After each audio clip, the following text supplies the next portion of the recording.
What up YouTube? Will here, hope you're all doing well. Today I'm going to show you how to make something very special. I think we all agree that everyone loves a good cake, and at the same time you can't finish a lovely dinner without an amazing dessert. So today I give a little twist to one of my favorite desserts, tiramisu, but as a gâteau. This cake right here, ladies and gents, is a winner to celebrate that special occasion. So without further ado, let's get cracking.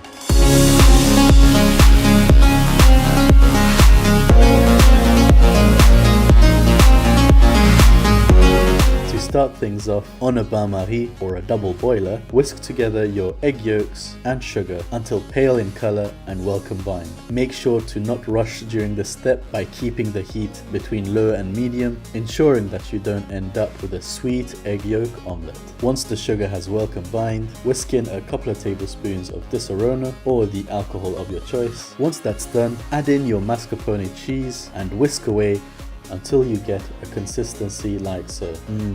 Yummy. Then, in another bowl, which has previously been in the fridge for a good half an hour, add in your double cream and whisk until you get soft formed peaks, like so. Then immediately add your mascarpone mixture and fold it into the double cream. Once well combined, your mascarpone filling is done. Set aside in the refrigerator until it's needed. To make the Victorian sponge cake layers, we're going to use the same recipe that we used in my Biscoff Victoria sponge cake video. Let's start things off with the butter and sugar and whisk those two thoroughly and well until pale and fluffy and the sugar dissolved. Then add in your eggs one by one and whisk away. Whilst that's combining, time to bust some moves. Once well combined, add in some vanilla along with a splash of milk and combine. Then slowly incorporate the flour into the batter, and once done, divide it evenly into two 8-inch cake tins that have been pre-greased and lined.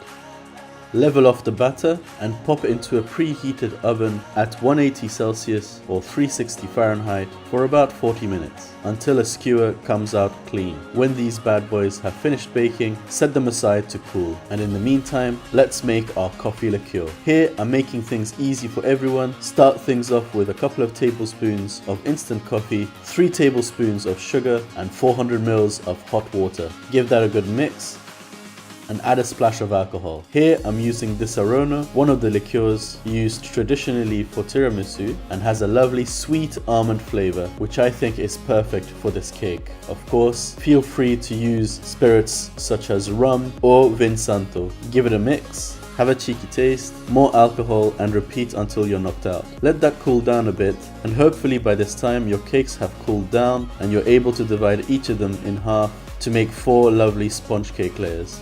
Now that we have all the elements of our cake, let's start assembling. To start things off, pipe a bit of the mascarpone filling onto your cake base, ensuring the gâteau won't slide away from you. Then firstly, put down the bottom of one of your cake layers and start completely soaking it with the coffee liqueur. Because this is a sponge cake, it's able to soak in and hold a lot of moisture, so you can be quite generous with the coffee liqueur. Here I'm using a squirty bottle so that later when I cut into the cake, you would see a wavy effect in the sponge cake layers. Since the cake is going to be quite tall, I used a bit of acetate to hold all the layers together and allow that height.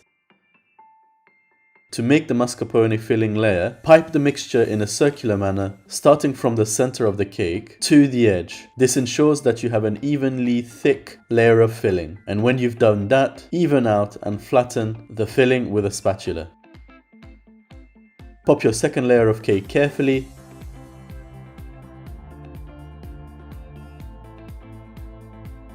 and start soaking it with that lovely coffee liqueur. Just a tip, make sure the second and third layer of the cake are the tops of the sponge cakes upside down. Continue the process of layering with the mascarpone and the next layer of coffee soaked cake. For the last cake layer, I used one of the sponge cake bottoms, soaked it with the coffee and layered it bottom up. This gives you a nice flat surface to work with when doing the final decorations. Soak the top of the cake with a little of the coffee liqueur and drink the rest, and pop the whole cake in the fridge for about 30 minutes to firm up. Take off the acetate and start piping out your mascarpone filling to the side and top of the cake. Flatten and neaten out with the use of spatulas and cake scrapers. and dust the top with a generous coating of cocoa powder. Now the cake is complete at this point, but of course if you want to decorate like me, especially if it's for that special celebration, pipe out some mascarpone filling flowers,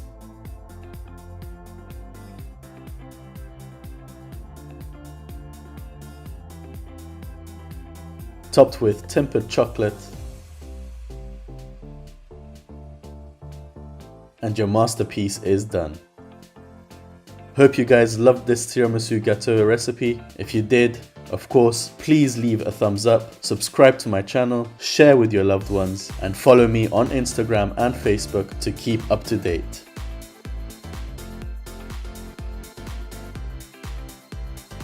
As you can see, the cake is lovely, delicate and moist, yet holding its shape. And it's mind-blowingly amazing. Hope you all have a lovely day, and I'll catch you guys next time. Peace.